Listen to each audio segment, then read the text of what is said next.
This is the MiSCA Adventure Information Session number one. We will have a second one in 4 weeks from today, with more information on adventure, and this recording will be available as we go forward. I'm Mark Ware. I'm the Adventure Event Director for MiSCA. I've been doing this. This is my third year now. Started in 2024.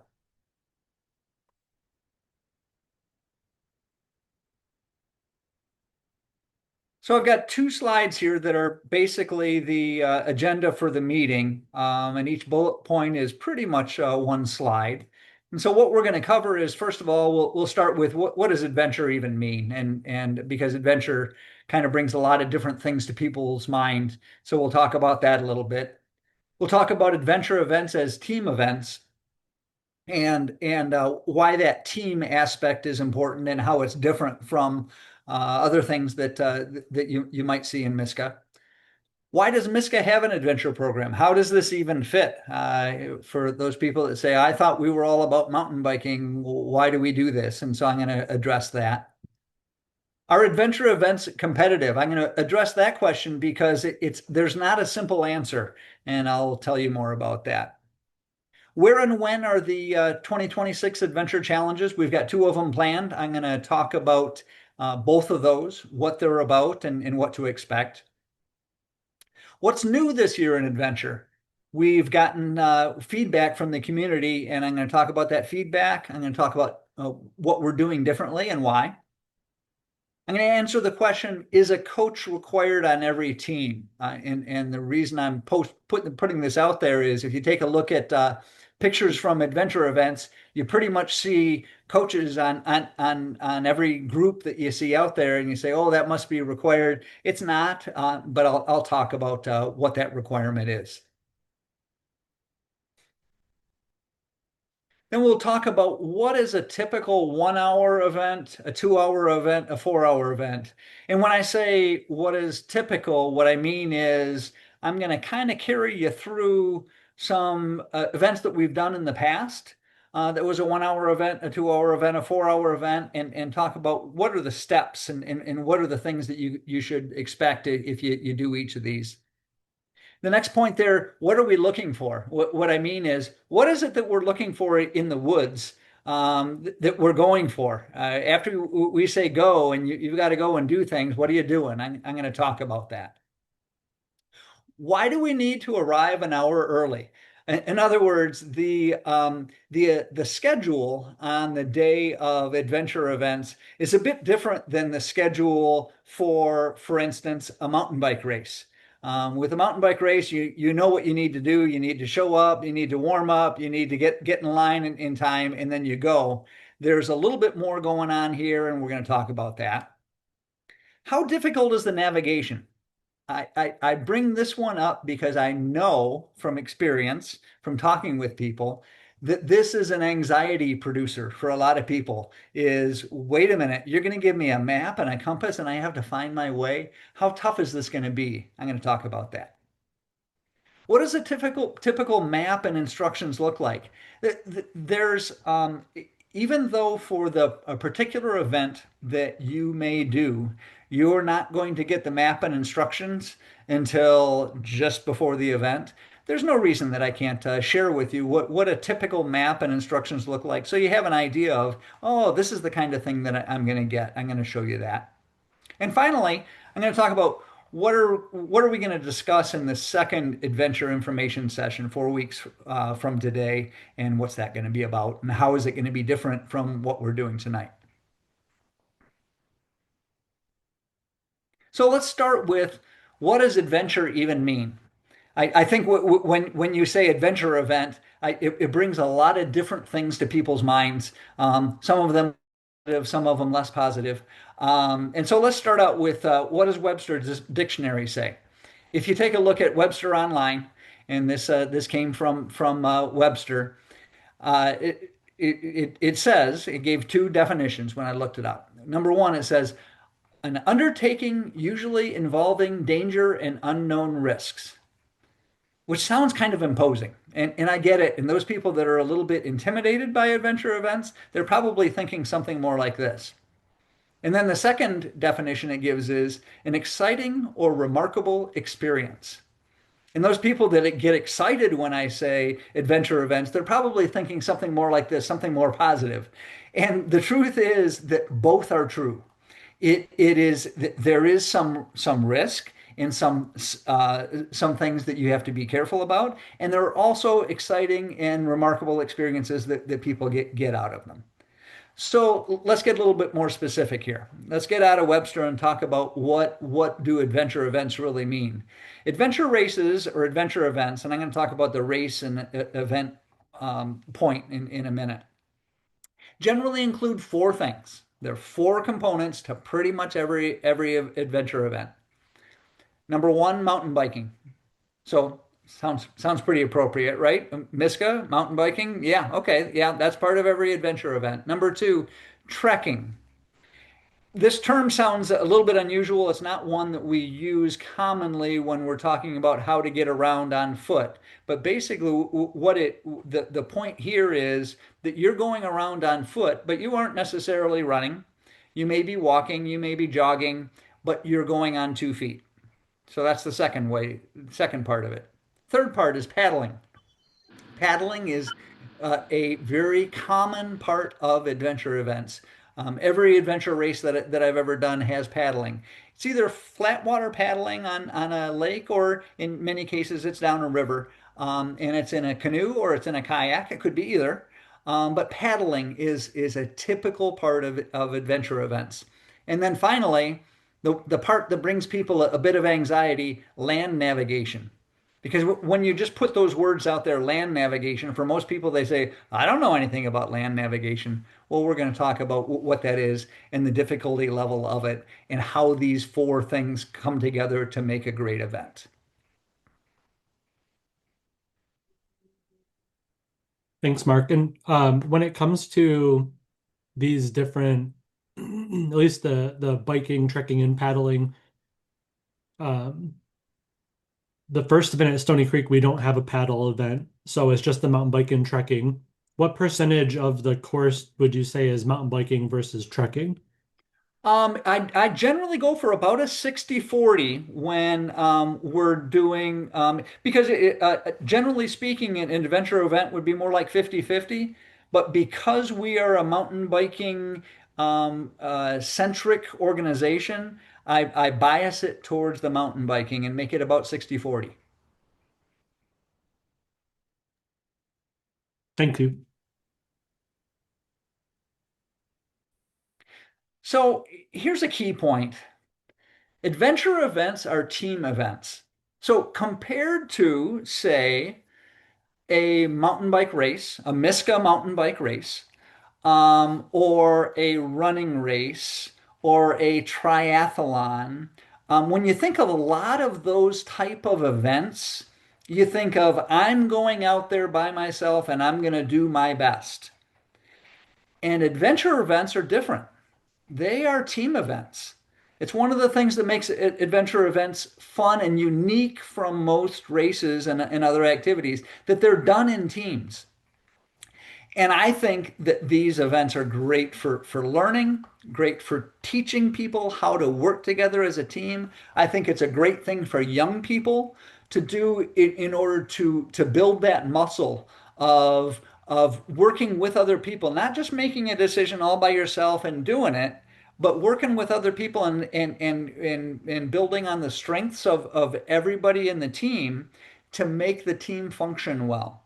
So that team aspect it's valuable through life in your family, in the working world, as you're a student, all of that. It's very helpful for all of that. And so it's one of the things that we really stress in MiSCA adventure events is that team aspect. And I'm going to talk a little bit more later about how we're evolving a little bit in how we're defining the team aspect in MiSCA adventure events. So here's a question. Why does MiSCA have an adventure program? I thought MiSCA was all about mountain biking. Okay, yes, MiSCA is very much about mountain biking, but it's not just a mountain bike racing organization for kids. It is not just about how fast can you go on your bike and win awards and be faster and faster as time goes on. It's about things other than that. Adventure events really actually fit well with the mission of MiSCA. They're non-competitive, outdoor, active, natural setting, fit for life activities. And if you'll bear with me, I'm going to read directly from the website on the mission of MiSCA. You'll find on the website that it says MiSCA is a 501c3 nonprofit organization that empowers communities to develop and grow K through 12 youth mountain biking programs across the state. Say, okay, well, wait a minute, I don't hear anything about adventure yet. All right, let's go into the second part of the mission. We instill confidence by promoting the values of an active lifestyle, healthy competition, and outdoor stewardship and adventure while building lifelong friendships in an inclusive environment. And so that's where adventure comes in. It's very much about the lifetime, the fit for life activities, the friendships that we develop, the enjoyment of the outdoors, and all of that. And so when Sean Warren reached out to me in the summer of 23, 24 and said, "Hey, I hear you do adventure events. I think I'd like to bring you on to our program to do this." That's what he was going for, is he recognized this is part of the mission. It fits well to do this sort of thing. And so that's what we're geared towards. That's what we're heading towards when we're putting on these events.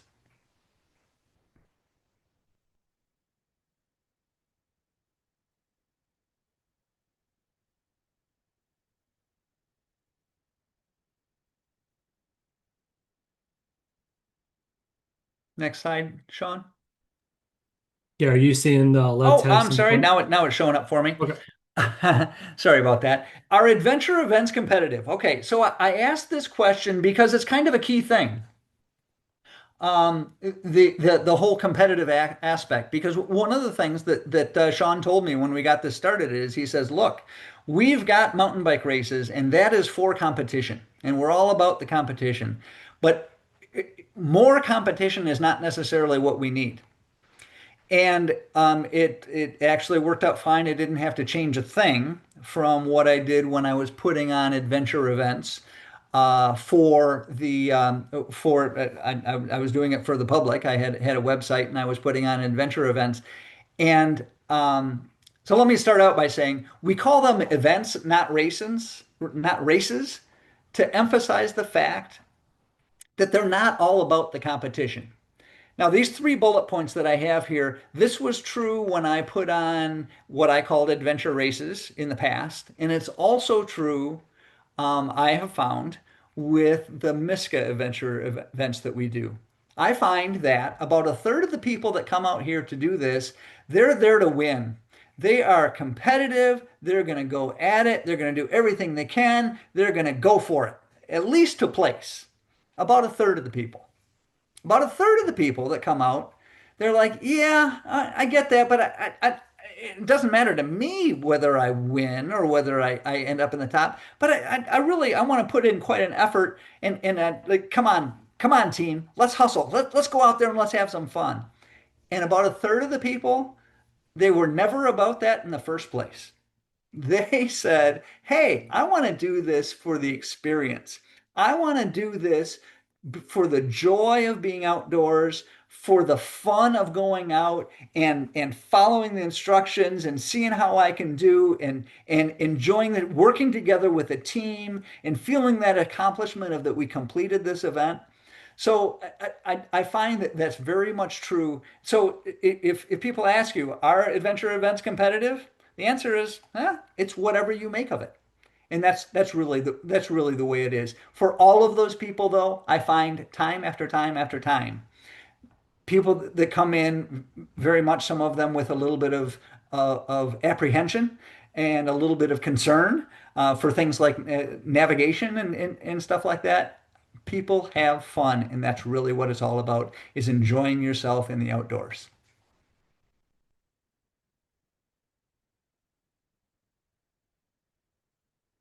So let's talk about the events that we're going to have this year. There's there are two adventure challenges planned for this year. The first one is at Stony Creek Metro Park. It's on Sunday, July 26th. The second one is at Pontiac Lake Recreation Area on Saturday, September 26th. So, first thing, it's easy to remember. They're both on the 26th of the month. One in July, one in September. Okay, let me talk about each of them.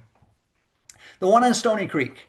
Stony Creek is the place where I have put through all the years that I've been putting on events and participating in events, is probably the most common. And it's my favorite. I really enjoy putting on events out there. It's a great place for it. I could go on and on about the whys, but there's a lot of good reasons why Stony Creek is a great place to put on an event like that. At Stony Creek we'll have two events. We'll have a 1 hour event and a 2 hour event. There will be no paddling at this one, but it does have a new start finish location compared to where I had put it on before. It's a great place to have the event. I love doing it out there. I hope that we get a lot of good participation. It's a great place to do it. The second event, Pontiac Lake. Honestly, it's the one that I'm really excited about for several reasons. Two main reasons. One is that we're going to add a paddle to this one. I haven't put on an event with a paddle for MiSCA. Done it outside of MiSCA many, many times. But this will be the first time that we do an event with a paddle, so I'm very excited about that. The other thing that I'm particularly excited about is that it's that last bullet point. It's an entirely new start finish location. And when I say entirely new, I mean if you've been out to Pontiac Lake and you've either done the adventure event, one of the adventure events that I put on out there, or you've mountain biked out there, or you've gone to the beach, or you've done any of that, you will have never gone to where we're going to start and finish this event. It's an entirely new place. It was a place that I was hoping to get, and we got permission from the park to do it. And you might notice that I'm being very vague and I'm not telling you where it is because it's kind of one of the ways that adventure events work is there are things that we keep close to the vest until just before the event. And so about a week before the event, I'll let people know where that is, of where we're starting. And people are going to say, "Oh, I've never been over there." And so it allows me to put on some navigation experience for people in parts of the park that I normally am not able to do it, and very interesting parts of the park. And so that will be really cool. So as far as I'm concerned, we've got two great events at two great venues. The one at Stony Creek is very much like we've done before. If you've done our events before, you're going to enjoy that Stony Creek event. And the one at Pontiac Lake, because not only because it's going to have a 2 hour and a 4 hour event, and it's going to have a paddle, but it's going to have a new location.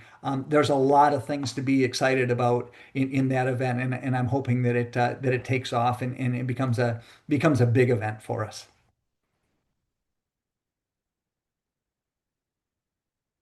Okay, so what's new this year in adventure? And the short answer is quite a bit. And it's because of the feedback that we got from the community, both in a survey that went out last year, as well as very much on top of that, a lot of one-on-one discussions that I had, that Sean Warren had, that we got from people during the events, after the events, and so several things that we're doing different. First of all, we're doing two adventure challenges versus the three that we offered last year, and we're doing no practice takeovers. We did five of those last year. I went to five different sites of where people do their practices and put on events for them. We're not doing that this year. What we're really shooting for is to have two larger events rather than many smaller events. The second point there is that we're now allowing two, three, or four participants on a team. And yes, we'd allow even more if you want to. I've had a family of five be a team. That was an easy answer. They were a family and they wanted to participate together, and there was no way that I was going to tell them no, that one of them couldn't do it. You have six people you want to be on a team? Yeah, I'd probably accept it. I might try to talk you into breaking into two teams of three, just because I know from my experience that getting six people to all coordinate together and go at the same rate and all of that can be quite challenging. But push me hard enough, sure, would allow that. The point here being that we found that the creation of a four-person team, which is generally how we worked before, was a roadblock for people. It was people wanted to do it. They very much wanted to do it. They had two people that were solid, ready to go, no problem, but they couldn't get two more people. And so they didn't end up doing the event. And boy, I hate to turn people away because they couldn't do it. So we're allowing two people, three people, or four people on a team. Um, Third bullet point there, register first, create a team later. We'll work with you. My point here is not don't create a team, register, and then figure it out. My point here is if you don't have it figured out, no problem. If you know that you want to do an adventure event, then go ahead and register for it, and I'll work with you. In fact, I'll tell you straight up, when I see people register for the event, I'm going to be reaching out to them and I'm going to be asking them questions. Do you need help? Do you want me to try to find people on your team? Do you want to find people yourself? You want me to leave you alone? How can I help make this work for you? And so that's the point here is that we're going to be very flexible. And in a little bit, Sean's going to talk about the registration process and how we're making that easy for you. Second to the last bullet point there, we added the paddle leg to the Pontiac Lake event. As I said, it's one of the things I'm very excited about. And last point there, we added a fall event. So that last event at Pontiac Lake, September 26th, that's in a bye week of the MiSCA race season. And so it's something that, again, through feedback that we got from people, they were looking for us to do something in the fall. And we said, well, that's kind of when we do our MiSCA race series. And then we said, well, why don't we do it on our bye week? So we're doing that. Is a coach required on every team? The reason I put this out here point blank is because if people look at pictures from our past events, you might notice that pretty much every team has one or two adults and kids.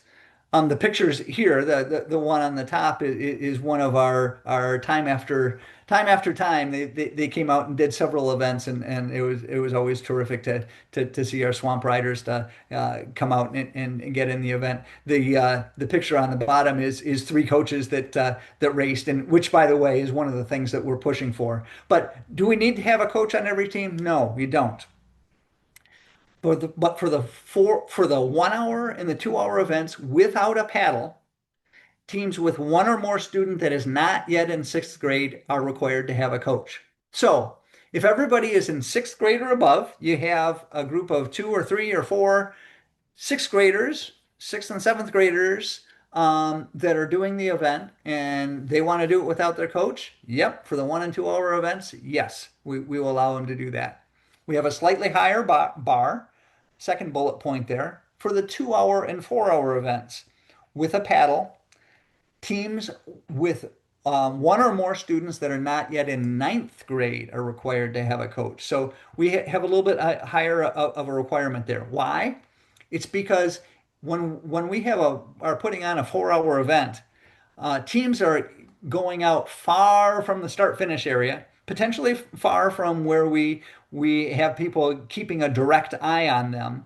And so to have the younger kids out there it's a safety concern. And so we have that requirement out there. But again, If you have kids that are ninth grade and above and they want to, in fact, I'm really hoping that we get this, that we, for the 4 hour event, I'm hoping that we get some ninth, 10th, 11th, 12th graders that with no coach say, we want to do this. And you are absolutely welcome to do it. You can sign up and go out there and go for it by yourselves. And I think it'll be exciting to see some of those teams really go at it.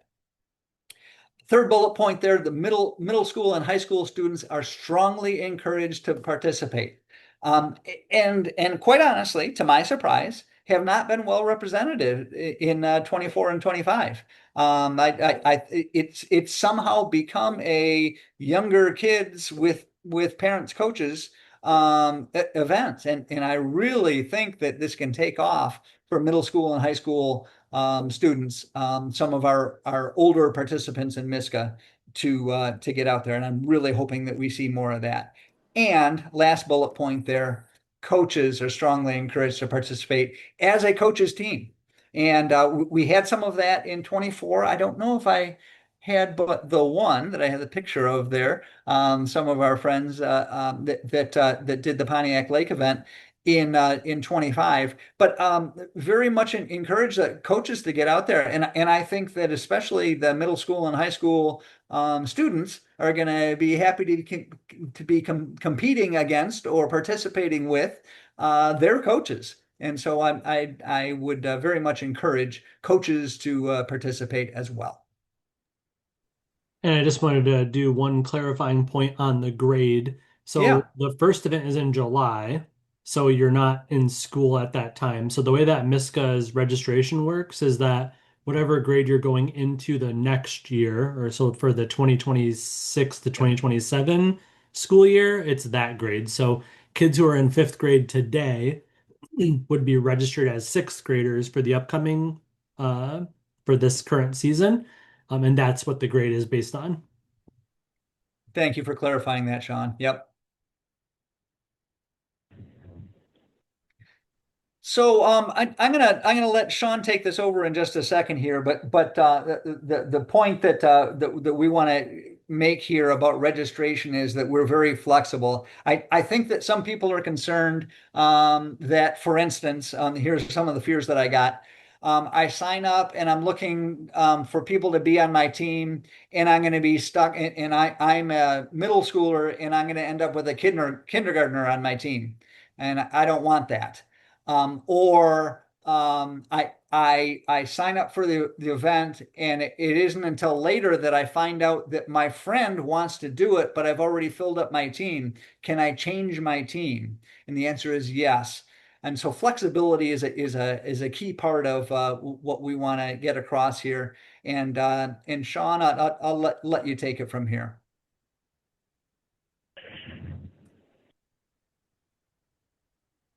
All right. Yep. So this is the registration site. So your members of MiSCA will be familiar with the CCN portal and how it works. And what I want to just run you through is like what the process looks like to register for an adventure event. Now that you're already a MiSCA member, it's very easy to register for events once you're already a member, or once your information's in the system in general, it becomes easy to even do the memberships and whatnot. So you're just going to go to it's miscabike.org/register, and that will take you to this page. If you're a coach, it's under fun events. There's the adventure events. You can choose which one you want to register for. And then in the student section, there's also the adventure events. It actually kind of a behind the curtain thing. It doesn't matter which one you click on, it goes to the same place. It's just organized for like, hey, I'm a student, I want to go here. I'm a coach, I'm in this box. But it takes you to the same link if you click on either one. So I'm a student registering for maybe the Stony Creek. Let's do Pontiac Lake because there's more options for the Pontiac Lake event. It'll look more complex because there's more options to choose from, but again, it's not anything crazy. So you're going to get a landing page that gives you a ton of information about the event and just about adventure in general. There's a required gear list and like everything else that you might want to know, like the details. Uh, Once you're kind of in an idea that you do want to register, click on the individual registration button. You're going to pick your like the student if you're a parent registering one of your kids to join the event, or yourself from the left side of the screen. So, for example, for me, I would click Sean Warren, and that's me as a coach would be registering. Or like we have some like fake accounts here. Like so this is like a high schooler who'd be like 15 years old. And so I could register them for the event as a student. So depending on who you choose, you'll get guided into the correct process to coaches or student registration. I'm going to do the coach one. It'll look the same. I'll get the same options necessarily, but I'm already a member, and so I won't have to go through the membership process, which you wouldn't have to either. So I clicked my name and then register. Then I get my options. So I can do a 1 hour. The 1 hour does not have a paddle. There's no paddle option for a 1 hour. So it's just being clear that there's no paddle. I can do a 2 hour without a paddle. So that's, that might be good for me. Or if I'm a younger rider or my student is younger and they're not going to have a coach on their team, then that would be a good one to choose. Or I can do a 2 or a 4 hour with a paddle. So those are all options. The without a paddle options are going to be a little bit cheaper than the with a paddle options because we have to rent the kayaks and whatnot.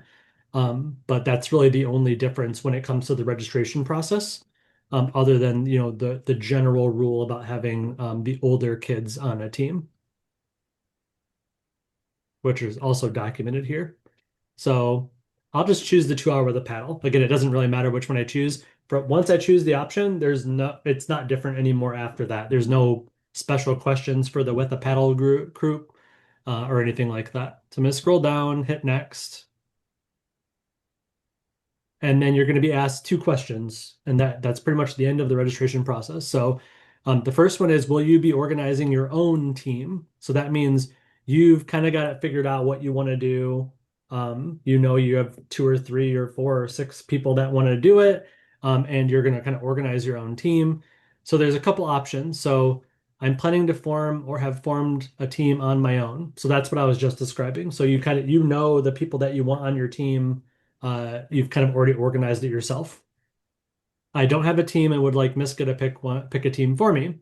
So I'll show you what the options look like. So if I choose, I'm planning on forming a team. You can choose a team name. This information can all be changed later. So don't feel like you have to like come up with a really cool name before you register. We could change it like literally on the day of if we needed to. Uh, then there's who would you like on your team? So maybe those people haven't registered yet and they're not your kids, right? Or they're not in your family, so you wouldn't register somebody else's kids. You can put the other kids' names in here or the other coaches, so that way when Mark gets the report, he's like, "Oh, okay, here's who we're looking for to join the team," and then he can group the different riders together. So even if two kids both registered separately and put different team names, if they included each other in the list of people that they want on their team, then Mark would facilitate a conversation about, "Hey, I see you guys want to be on the same team. What do you want your team name to be?" And then that conversation can happen outside of the system. Um, if you don't have a team and you would like MiSCA to do one, you can still enter names of people you would like to be on your team. So if you have like, hey, there's a couple of kids that I think might join, or just one, my friend is going to join, but we don't really have a team. We need some more people. Then this would be a good option for you. And you can enter the names there. This is also optional, so you don't have to enter any names. You could just select that and then keep going. And then I have a small team and I'm open to combining with others. So same idea, you would choose a team name and then other people that you would want on your team. This would be if you have two or three and like maybe there's one person who's registering by themselves and you'd be open to having one more person join your team. Or maybe you have a team of kids and you need a coach to join your team. That could be possible too. So I'm just going to choose that one. It doesn't really matter. And then do you have any dietary restrictions is the last question. So if you don't, you're done. If you do, you just kind of let us know, um, what the restriction might be. So for example, I'm vegetarian, so I would say no meat for me. Um, so hit next, and that's all the questions. You're going to hit complete and proceed to cart.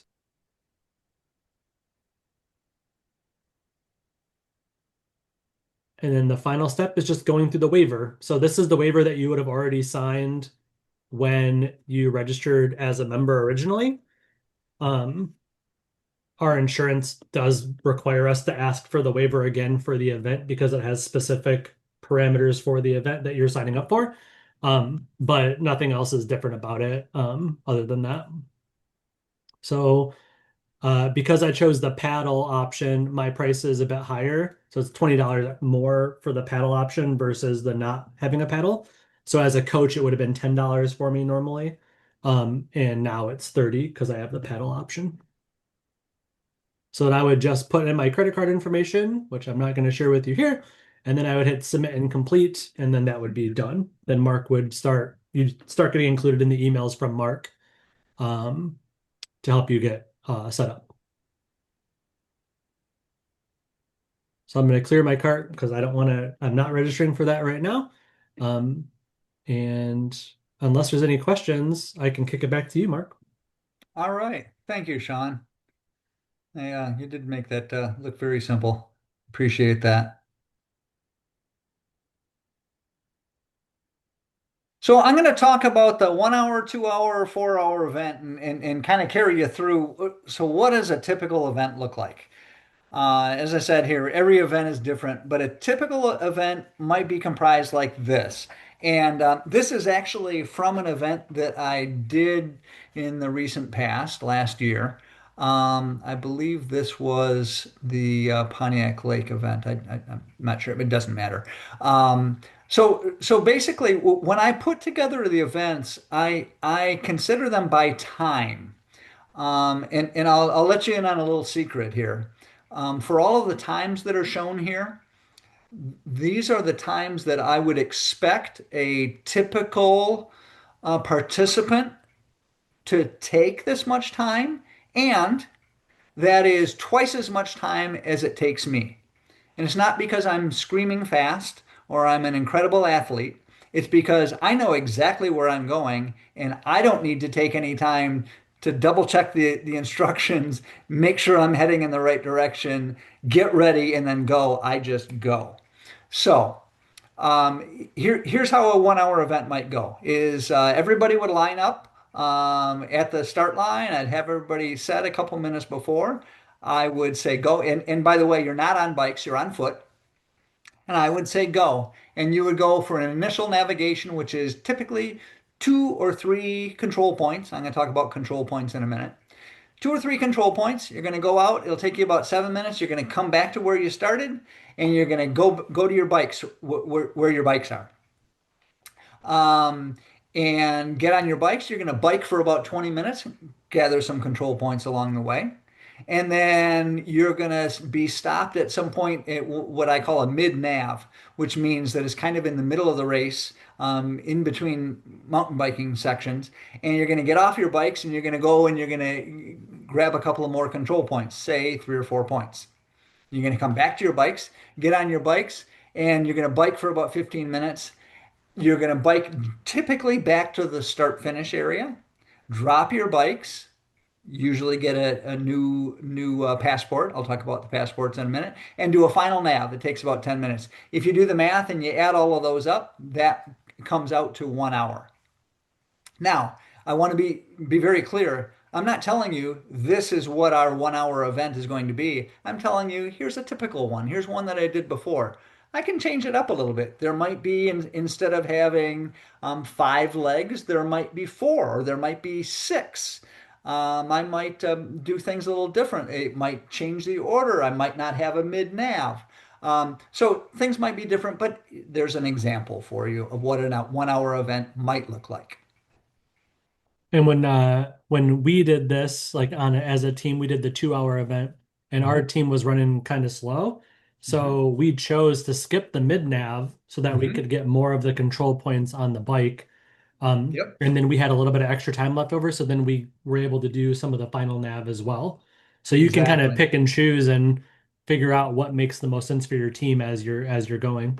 Exactly. There's strategy, there's decisions that you make, you decide how you want to go about it. So a 2 hour event, if you take a look at this, these numbers are somewhere near twice what they were in the last one. The initial nav in the 1 hour was 7 minutes, and this one it's 10 minutes. The first part of the mountain bike is 40 minutes here. I think it was 20 in the first one. Then you got a mid nav. and you got a mountain bike again, and then you do a final nav. So, it sounds very much like I did the 1 hour event. Yeah, that would be fairly typical to have it very, very much like the 1 hour event. You can see some pictures of people from what are we looking at? I recognize the Stony Creek event. I think these might all be from the Stony Creek event last year. But that's what a typical 2 hour event might look like. Now here's a 4 hour event. This one includes a paddle. Say, how do you get a paddle into this? Well, a 4 hour event with a paddle might look something like this. Your initial navigation, instead of being 7 minutes, 10 minutes, it's now 20 minutes. And by the way, this initial navigation, this is a good way to kind of get you started, and you're going to find that people are doing a bit of follow the leader. Late in the course, late in the event, you're going to find you're by yourselves. The other teams are way ahead of you. They're way behind you. They might have skipped a point and they got ahead. They might be struggling on a point and fall behind. It varies. It varies quite a bit. But this is kind of what a 4 hour event might look like. And you notice I've got buried in the middle there, I've got a paddle for about 50 minutes. So that's probably typical of what I would do. I'm not guaranteeing you that the paddle is going to be 50 minutes in the 4 hour event, but it's probably a good guess. And a little less than 25% of the event is a paddle. And notice I got a couple of mountain bikes in there. They're 40 minutes, 50 minutes, and then another 20 minutes. So they end up being similar to what when Sean asked the question before, how much of the time would you expect to be biking? You're going to be spending more time on your mountain bike than you're going to be spending on foot. And also more time on mountain bike and foot compared to in the paddle. But that's a typical what a 4 hour event might look like. So what are you looking for? So I send you out and you need to go do all of these things. Are there people out there in the woods and you have to go to them and you got to check in? No. For the most part, no. For the most part, what you're looking for is these things that are commonly referred to as navigation flags. So from a overhead view, it's a triangle shaped object that has a metal frame in there, and it is a nylon fabric that has orange and white on it, so it's nice and visible. And from each side, you got a nice square that you're looking at. And hanging down from that thing, if you look at that picture on the left, hanging down from it, there's a punch, and that is a unique punch that when I say unique punch, it has a pattern to the punch that is different from anything else. Yeah, thank you for circling that, Sean. That has a pattern. So in other words, you can't just go out there and I'm going to talk about the passport in a minute and punch your passport for 1, 2, 3, 4, 5, and 6 all from this one punch because I'll look at it and I'll say nope. You didn't go to all of those points. Those are all from control point 4.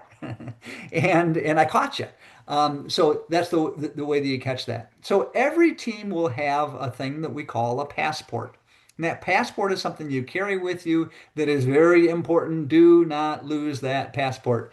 Do people lose the passports? Yes. It doesn't happen very much, but when it's done, when they do, I have no way of finding out where they have been. So it's very critical that you carry it around with that.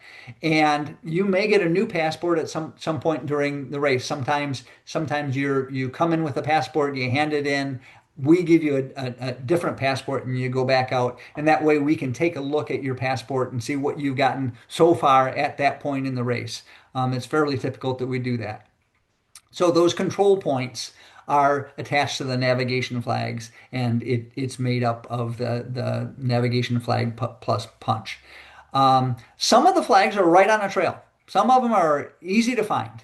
And I do it that way on purpose. I say, go along this trail, and when you get to it, then punch it. And I don't even show you where it is on the map. I just say, you have to take trail X and you follow that trail and you're going to run right into it. In other cases, these points are off of the trail, and so that you have to go off of the trail in order to find them. And As I said, each control point has a unique punch. You punch your passport in the appropriate place, and it proves that you were there. When you hand in your passport at the end, we take a look and we see, did you get all of the points? We make sure that all of the punches are as they should be, and you get credit for all of those. And in many cases, some of those points you will not punch. And so it's a team decision. It's strategy to say, hey, we need to get back there in order to get back before the time limit. So let's skip this control point because it looks like it's going to be tough. And you purposely skip a control point and you get scored accordingly.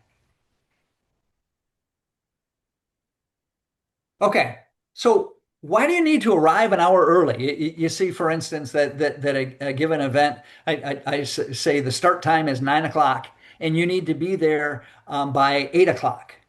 Whoa, a full hour early. Why is that? Well, it's because there's a lot of information that you're going to get on the day of the event. Prior to the event day, all that you know is you know where you need to go, not only Pontiac Lake, for instance, but I tell you specifically where within Pontiac Lake, where you need to be. You know that, and you know that you're doing a 2 hour event. That's it. You didn't know anything else. All the rest of the information happens in what I call a pre-race meeting. And that's where I go through all of the details. I hand out the instructions. I hand out the maps. I go through the detail of it. I answer your questions. I make sure you're all set. And then I stop, usually about 15 minutes before we say go. And that's when your team sits down and you do your strategy and you talk to each other and you say, who's going to carry the map? Who's got the compass? Who's going to carry the passport? How are we going to take the lead? Who's generally going to lead us? And so you talk about all of these things, you figure it all out, and so that you're ready to go. So that when I say go, you're not then reading your instructions and trying to figure out what to do. You've already done it by that time. And so that's why you're getting there an hour early. Okay, here's a key question. How difficult is navigation?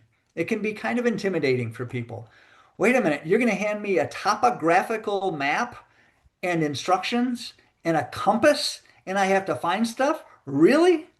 Yes. Okay, so you're going to use a real topographical map that I will create specifically for the event of a specific scale. Usually they're about 1 to 5,000 to 1 to 15,000. That's the scale of the map, depending on what it is you're doing. Very often there's more than one map per event. But the navigation is relatively simple. For the most part, especially in the 1 hour and the 2 hour events, I do not make it real difficult. The 4 hour event, yeah, I'm going to make it a little bit more difficult because you've signed up for it and you decided you want to do something a little more challenging. I'm going to make it a little more challenging for you. But much of the time that you're going to spend, you're going to be on trails. And I mentioned this earlier, and I'll say it again. Early in the event, there's a lot of follow the leader navigation. You're going to look on the map and you say, I think we need to go this way down this trail, and we're going to turn left at the first trail, and then we're going to be looking on the left side. And next thing you know, the whole group is doing exactly that. You're following them, and you're getting there. And it's really a confidence booster to get you going, to give you some time to get your legs underneath you and get the feel of it and say, okay, yeah, all right, I think I can do this on my own without having to follow people. And then as time goes on, you're going to have to do it on your own. But very few of the control points are more than 30 meters from a trail. For the most part, you're on the trail of the time when you're trekking, when you're on foot, of the time that you're trekking, about 90% of your time is going to be on trails, and only about 10% of it is going off the trail and going to that point once you know that you're close. So don't picture something where you're walking through woods aimlessly and going, quarter mile, half a mile at a time, just tromping through the woods. It doesn't go like that. It's really much more a trail event with a bit of running off the trail in order to grab control points. Okay, so let's talk about what a typical map and instructions look like. So this take the mystery away from this. So the next two slides are I'm going to show the map and instructions that I used for last year's Pontiac Lake Adventure Challenge. And typically you're going to find, and you'll see here, the instructions for a typical adventure challenge are about 1.5 to 2 pages long. You're looking at page one there. I know it's small type. You can't read it in this slide. You'll be able to read it a little bit better in the next one. But it kind of looks like that, and it kind of goes through step by step, and it says these are the things you're going to do, and it carries you through it and reminds you of some of the rules. A typical adventure challenge uses two maps, and you might not get all of the maps prior. So here's what the instructions look like. This is the front and back page. And once again, I know you can't read all the detail in it, but let me just give you an idea. If you look at the page on the left, that first paragraph is basically going through the basics of this is what you need to do, and these are some of the instructions, some of the rules that you need to follow as you go through it. The first bold, about two-thirds of the way down the page there, says initial nav. And then that next paragraph says, this is what you're looking for. And those 2 points after that says CP1, CP2, and it gives a brief description. One of them might say hilltop. Another one might say at the bottom of a ravine. One might say at the edge of a creek. And then you go back, and then it tells you you're going to get on your bike. And then it goes on the second page. It says these are the points that you're gonna find as you're riding your bike, and the things that you're gonna look for. And then that final thing about in the middle of the page on the right hand side, it says final nav. And then it describes again, okay, you're going to go on foot. You're going to have to do X and X and X. And these are two control points. And here's the description of them. One of them might say, for instance, again, it's a hilltop, or it's a ravine, or it is 30 meters off the trail, due east of the trail intersection, something like that. And it'll describe it so that you're going on more than just looking at a map and looking at your compass in order to find these points. It'll describe them to you. And this is the actual maps that we use for Pontiac Lake. And let me point something out here. These two maps actually overlap. If you look at the lower right portion of the map on the left, so the map on the left, lower right portion, you see something in the lower right that looks like a parking lot. All those lines there are a parking lot. Well, those same lines are also in the top center portion of the map on the right. They're correlating. So you get the idea how they go together. And so the start finish area is actually, for this race, it was. It actually is right next to that parking lot, and so it makes sense. I left that start finish on both of the maps, and in the first part of it, um, as I recall, the way I put the event together, you used the map on the right, and you went south and east from that start finish area to find points. Then you came back to the start finish, and then you used the map on the left, and you went north and west from that same point. Both of these maps are 1 to 5,000. Which is a pretty large scale. I'm sorry, pretty small scale. So it brings out a whole lot of detail, and you can find the control points on it. If you were able to look at it in detail, you would see the actual control points that are circled. I don't know if you can see it from your view here, but the control points that are circled for each of the points. So everything that you're finding, and Sean is circling some of them there. Every point that you're finding, that one is right at the end of a point. They're all right there on the map. So you have instructions that describe how to get there, and you have a map that shows exactly where it is, and you have the compass in order to help find your way. What does TA mean? Is a transition area. Thank you for bringing that up. It's something that I'd mentioned that during a pre-race meeting. It's a transition area, which means you're transitioning from typically like that one that you just circled there that is right at a road crossing. Which, by the way, in cases like this, we had people, volunteers, helping out and watching because there was a place where you needed to cross a paved road. So every time you crossed that paved road, you were given instructions to say, listen to what the volunteers say and cross only when they tell you to cross. And there's a transition area. And so you find that there are bikes that are laid down there because you rode your bike to get there. You laid down your bike, you transition to being on foot, and then you proceed from there. And then after you get those control points on foot, you come back and you transition back to bike and you ride back to the start finish.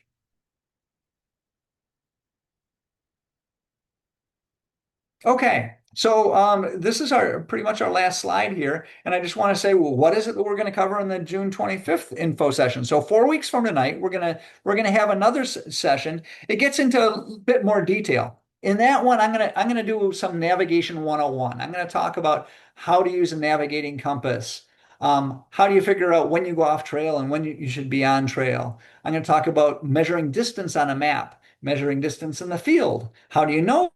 You can tell, for instance, you read on the map and you say, oh, it looks like it's about 150 meters. How do I know when I've gone 150 meters? I'll talk about that. I'm going to talk about adventure gear, meaning the stuff that is required or recommended. So I have mandatory gear and recommended gear, and I'm going to talk about those things that are available on the website that tells you what the things are that you have to have, you're required to have, and what additional things I tell you it's a good idea you also have this. We're going to talk about those things. And we're going to talk about preparation for adventure events because it's a bit different than preparation for instance, a mountain bike race. The day before, the morning of, and so on. What kind of things should you keep in mind? I'll talk about that a bit. And then finally, what are adventure events that are available outside of MiSCA? I've talked to a number of people that have done our events that, like me, have done events outside of MiSCA, and we've swapped stories about it. And I know that some people within MiSCA are doing some of the events outside. So I'm going to talk about it a little bit. Basically, I want to point out, hey, it's not just Mark Ware that puts on events like this. They're actually done in other places, and I want to kind of open up people's opportunities to get into some of those, and so we'll talk about that as well. So we hope that people will join us on June 25th for that info session. And so at this point, I'd like to open up to any questions that anybody might have. I see that there aren't a whole lot of you out there, and so you can just unmute yourself if you have any questions, and I'll tell you about it. And I just want to point out that my contact information is there. You can send me an email at any time, right there, and ask any questions. And registration questions can go to the registration at miscabike.org. And our registration staff for MiSCA will answer questions about the registration process. And finally, the miscabike.org/adventure is the place where all of the information about adventure exists. So, Lumbreras family, do you have any questions for me? No, we're good. You explained that really good. Thank you. All right, very good. Well, thank you for joining. I appreciate that. Sean, anything you'd like to add? Nope, I was just going to say thank you for walking us through that, and I'm looking forward to the June 25th one because I haven't seen that level of the detail yet. Because you were kind of doing that as part of the practice takeovers last year, so I'm Yeah. excited to see some of that content. Thank you. Absolutely. Very good. Well, thank you very much for your support as well, Sean, and I'm looking forward to the event on the 25th.